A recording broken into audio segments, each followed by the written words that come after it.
9 terror hubs left more than 100 terrorists killed, including high-value targets such as Yusuf Azhar, Abdul Malik Rauf, and Mudassir Ahmed. जी हां, भारतीय सेना ने बीते दिनों की गई एयर स्ट्राइक में 100 से ज्यादा आतंकवादियों को मार गिराया है, जिसमें यूसुफ अजहर, अब्दुल मलिक और मुदस्सिर अहमद जैसे बड़े आतंकियों के नाम शामिल है। पहलगाम में हुए आतंकी हमले के बाद भारत ने एक के बाद एक कई ताबड़तोड़ एक्शन लिए। इसमें सबसे अहम था पाकिस्तान स्थित आतंकी ठिकानों पर एयर स्ट्राइक। भारतीय सेना ने ऑपरेशन सिंदूर के तहत आतंक के 9 ठिकानों को निशाना बनाया, जिसकी जानकारी सेना पहले ही दे चुकी है, जिसमें कर्नल सोफिया कुरैशी ने बताया था कि सेना ने ऑपरेशन को कैसे अंजाम दिया। लेकिन उस दौरान सेना ने इस हमले में मरने वाले आतंकियों के आंकड़ों का कोई जिक्र नहीं किया था। अब सीज फायर का ऐलान होने के बाद तीनों सेनाओं ने जॉइंट प्रेस कॉन्फ्रेंस की, जिसमें ऑपरेशन सिंदूर की पूरी डिटेल देश के सामने रखी गई।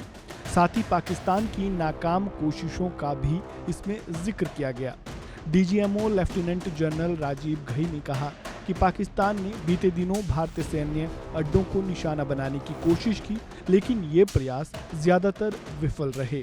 पाकिस्तान ने ड्रोन और मिसाइलों के जरिए कई सैन्य ठिकानों पर हमला करने की कोशिश की, लेकिन भारतीय वायु रक्षा प्रणाली ने समय रहते इन सभी खतरों को नाकाम कर दिया।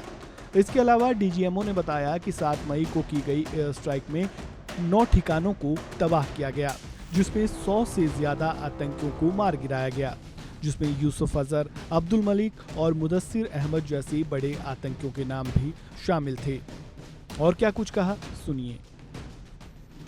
This was with an obvious intent to deduce and identify the exact vector that was required for their neutralization, as also the eyes in the sky that we would send up to ensure that we brought back evidence that we had indeed targeted what we set out to.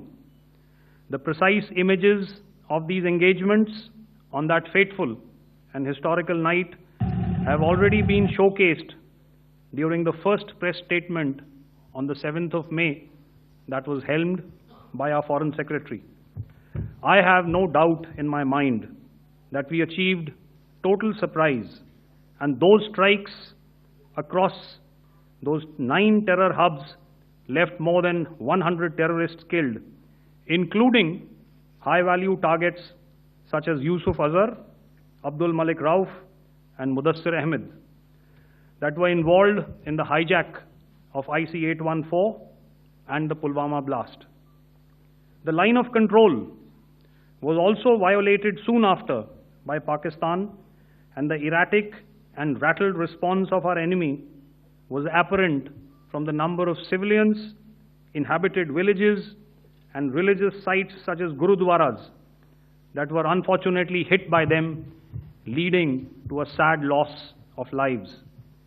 The Indian Air Force played a major part in these strikes by engaging some of these camps, and the Indian Navy provided wherewithal in terms of precision munitions. The Indian Air Force obviously had their assets up in the sky, and I will here request Air Marshal Bharti, the Director General of Air Operations, to detail for you. DGMO lieutenant general Rajiv Ghai के अलावा वायुसेना के director general air operation air marshal Awadhesh Kumar Bharti ने भी operation सिंदूर के बारे में जानकारी दी। उन्होंने बताया कि भारतीय वायुसेना ने कैसे इस ऑपरेशन को अंजाम दिया और कैसे सावधानी पूर्वक केवल आतंकवादी ठिकानों को निशाना बनाया और इस दौरान कोई भी नागरिक हानि नहीं होने दी। उन्होंने बताया कि हमने पूरी योजना इस तरह बनाई थी कि सिर्फ आतंकी कैंपों पर सटीक वार किए जाए और किसी आम नागरिक को नुकसान न पहुंचे। भारतीय सेना के अधिकारियों ने इस दौरान सबूत भी सबके सामने रखे, जिसमें हमला करने से पहले और बाद की तस्वीरों को साफ दिखाया गया। इस प्रेस कॉन्फ्रेंस से ये साफ हो गया कि भारत की ओर से की गई तगड़ी एयर स्ट्राइक में आतंकियों को मार गिराया गया है, जिसका खुलासा अब सेना ने भी खुद कर दिया है और इस पर सवाल उठा रहे लोगों को भी जवाब दे दिया गया है। इस खबर में फिलहाल इतना ही। आपका इस पूरी जानकारी पर क्या कहना है, कमेंट बॉक्स में अपनी राय जरूर दें। वीडियो को लाइक करें, शेयर करें, चैनल को सब्सक्राइब करें और खबरों से जुड़े ताज़ा अपडेट के लिए बने रहें वन इंडिया हिंदी के साथ। धन्यवाद।